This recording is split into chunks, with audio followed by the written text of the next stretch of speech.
دی. اس سے بھی واضح طور یہ ملتی ہے کہ سبھی نے اس وقت یہ نہیں سوچا کہ یہ سوچو کہ اللہ کے نبی نے کون کون سی آیتیں پڑھی ہیں، بلکہ ان کے ذہن میں بات آئی کہ قرآن سے علاج ہوتا ہے، اس لیے انہوں نے سورہ فاتحہ پڑھ دیا، خلاص اللہ تعالیٰ نے اسے شفا دے دی. اسی طرح سے جس طرح سے قرآن سے علاج کرنا جائز ہے، اسی طرح سے نبی کریم صلی اللہ علیہ وسلم سے جو دعائیں ثابت ہیں اس سے بھی علاج کرنا جائز ہے. اسی طرح سے اللہ کے جو اسما ہیں، اللہ کے نام جو ہیں 99 اور جو بھی کم و بیش زیادہ کم ہوں، اسی طرح سے اللہ تعالیٰ کے جو صفات ہیں ان کے ذریعے سے جو ہے جھاڑ پھونک کرنا یہ جائز ہے. اسی طرح سے صحیح مسلم کے اندر اللہ کے رسول صلی اللہ علیہ وسلم سے لوگوں نے کہا کہ انہوں نے کہا اے اللہ کے رسول انا کنا نرقى فی الجاہلیہ، اے اللہ کے نبی ہم جاہلیت کے زمانے میں، کفر کے زمانے میں جو ہے ہم جھاڑ پھونک کرتے تھے. تو آپ صلی اللہ علیہ وسلم نے فرمایا اعرضوا علی رقاکم لا باس بالرقیہ، اے لوگو اپنے جھاڑ پھونک کی جو دعائیں تھیں اس کو ہمارے اوپر پیش کرو، یعنی بتاؤ کیسے کیسے پڑھتے تھے. لا باس بالرقیہ ما لم تکن شرکن، اگر اس میں شرکیہ الفاظ نہ ہوں تو پھر کوئی حرج نہیں ہے، اس سے دعائیں کر سکتے ہیں. تو گویا اس حدیث سے معلوم ہوا کہ جھاڑ پھونک تک جائز ہے. جھاڑ پھونک قرآن کریم سے، اللہ کے نام سے، اس کے صفات سے، اسی طرح سے ان دعاؤں کے ذریعے سے جس میں شرکیہ کلمات نہ ہوں اور عربی میں ہوں، اس سے جائز ہے دعا کرنا. تو یہ شریعت کا معیار ہے، یہ شریعت کا ترازو ہے. اس سے ہٹ کر کے اگر کوئی شخص کوئی علاج کرتا ہے تو یہ سراسر شرک اور سراسر یہ بدعات اور خرافات کے اندر یہ چیز آئے گی. غرض کہنے کا مطلب یہ ہے، آئیے اس سے پہلے کہ میں کیا کہتے ہیں اس علاج میں داخل ہوں، یہ بات آپ کو یعنی علاج نہیں بلکہ اس کی حقیقت چند باتیں آپ کے سامنے رکھنا یہ بھی ضروری ہیں. چنانچہ اس سلسلے میں بہت سارے جن جو انسانوں کو پکڑتے ہیں تو جب ان کے اوپر وہ سوار ہوتے ہیں یعنی انہیں پکڑتے ہیں تو وہ جن انہیں حرام کام کرنے کی دعوت دیتے ہیں. وہ شیطان کیا کرتے ہیں کہ حرام کام کرو. چنانچہ آپ نے دیکھا ہوگا وہ یعنی گالیاں بکتا ہے اور بے حرمتی کرتا ہے، نماز نہیں پڑھتا ہے، حرام ہی ہے نا، نماز چھوڑنا حرام ہی ہے. اسی طرح سے وہ جن اسے لوگوں سے کہتا ہے، ہم نے تو اپنے کانوں سے سنا ہے کہ فلانے بابا کی درگاہ پہ چلو تو ہم چلے جائیں گے. کہتا ہے کہ نہیں کہتا ہے؟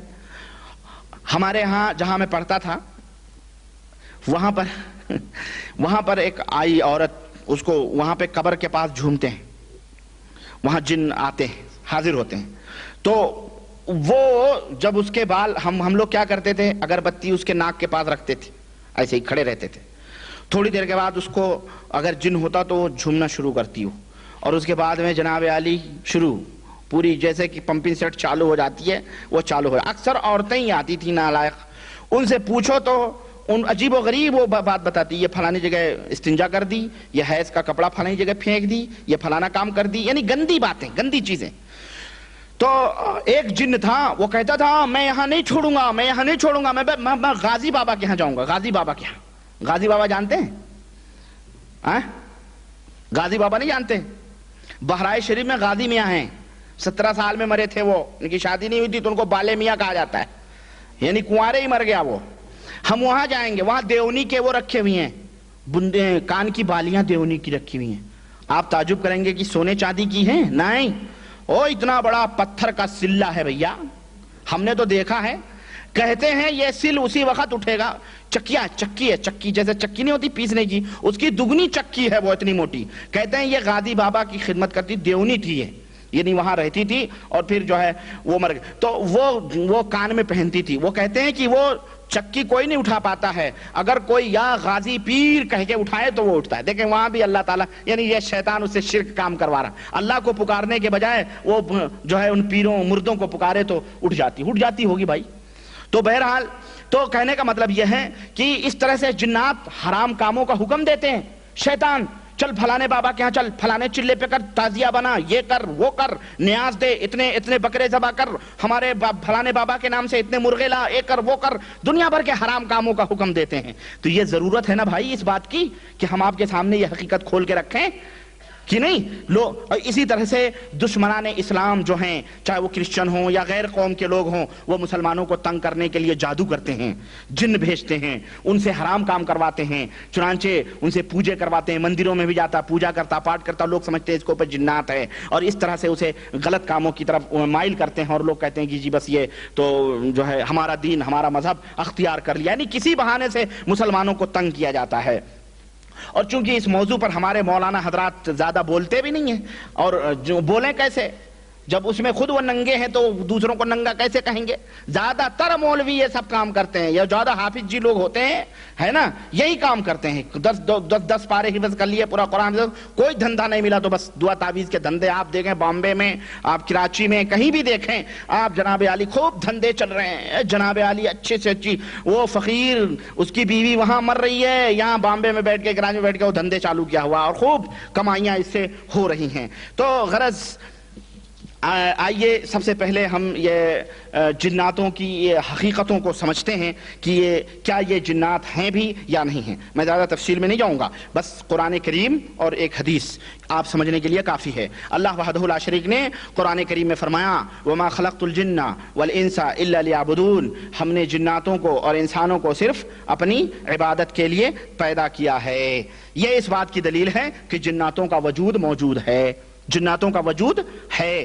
اسی طرح سے اللہ تعالیٰ نے فرمایا کہ وَإِذْ صَرَفْنَا إِلَيْكَ نَفْرًا مِّنَ الْجِنِّ يَسْتَمِعُونَ الْقُرْآنَ، سورہ احقاف آیت نمبر 29۔ اللہ تعالیٰ نے فرمایا کہ اے رسول، اور جب ہم نے متوجہ کیا آپ کی طرف جناتوں کی ایک جماعت کو جو آپ سے قرآن سن رہے تھے، یعنی جناتوں کی ایک جماعت آپ سے قرآن سن رہی تھی، تو اس آیت کریمہ سے معلوم ہوا کہ جنات جو ہے یہ قرآن پڑھتے اور پڑھاتے، اور حدیث بھی آ رہی ہے وہ میں بتاؤں گا۔ اسی طرح سے قرآن کریم میں کئی جگہیں ہیں، سورہ انعام کے اندر موجود ہے، سورہ رحمان ہے، سورہ جن ہے، اسی طرح سے سورہ جن، جو ان تمام صورتوں کے اندر موجود ہیں جنوں کے قصے، جنوں کے واقعات۔ تو یہ آیت کریمہ اس بات کی دلیل ہے کہ جنوں کا وجود ہے۔ جو لوگ انکار کرتے ہیں وہ جھوٹے ہیں، وہ کذاب ہیں۔ ہمارا اللہ یہ کہتا ہے جن ہیں، جناتوں کو پیدا کیا۔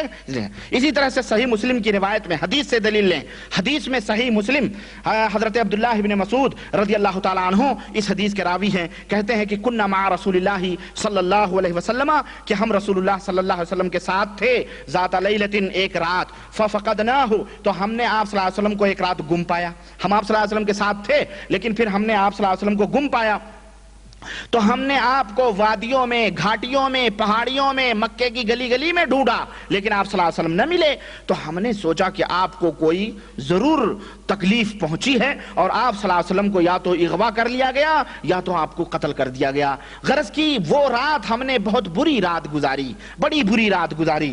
صبح جب ہوئی تو ہم نے دیکھا کہ آپ ہیرا پہاڑی کی طرف سے چلے آ رہے ہیں، اللہ اکبر، آپ ہیرا پہاڑی کی طرف سے چلے آ رہے ہیں، اور یہ بیچارے عاشقان مصطفیٰ نبی کریم صلی اللہ علیہ وسلم کی چہرے مبارک کو دیکھ کر کے جو جیتے تھے، یہ دوڑے دوڑے نبی کریم صلی اللہ علیہ وسلم کے پاس گئے، کہنے لگے فقلنا یا رسول اللہ فقدناک فطلبناک فلم نجدک فبتنا بشر لیلۃ بات بها قوم، اللہ کے نبی ہم نے آپ کو گم پایا اور ہم نے آپ کو ڈھونڈا، تلاش کیا، لیکن آپ کو ہم نہ پائے، ہم نے یہ رات اس قوم کی طرح گزاری ہے جو سب سے مصیبت اور پریشانی میں رہ کر کے وہ رات وہ قوم گزارتی ہے، بڑی بری رات گزاری ہے۔ فقالا، تو آپ صلی اللہ علیہ وسلم نے فرمایا اتانی داعی الجن، اتانی، اچھا چلو میں ترجمہ بتاتا ہوں، مجھے ایک بات آ جاتی ہے ذہن میں، وہ میں اشارہ کرنا چاہتا تھا، بہرحال ابھی میں بتاتا ہوں۔ فاتانی داعی الجن، تو میرے پاس جناتوں کا ایک گروپ آیا، ایک آدمی آیا، فذهبت معه، تو میں اس کے ساتھ گیا،